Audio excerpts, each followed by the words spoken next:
वो सारा लाहौर देख रहा है।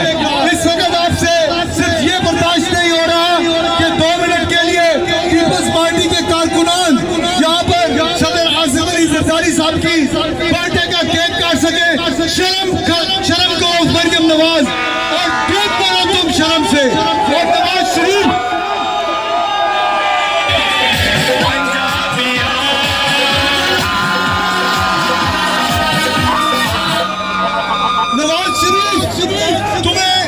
तुम पहले भी इसी तरह घटिया हरकतें करते थे। जब मोहतरमा बेनजीर भुट्टो तुम लोगों के खिलाफ ज़ियाउल हक के दौर में इस लाहौर में लड़ती थी, और आज तुम्हारी बेटी, जो तुम जिस तरह ज़ियाउल हक के ट्रेंड याफ्ता आदमी थे, तुम्हारी बेटी भी ज़ियाउल हक की पोती निकली।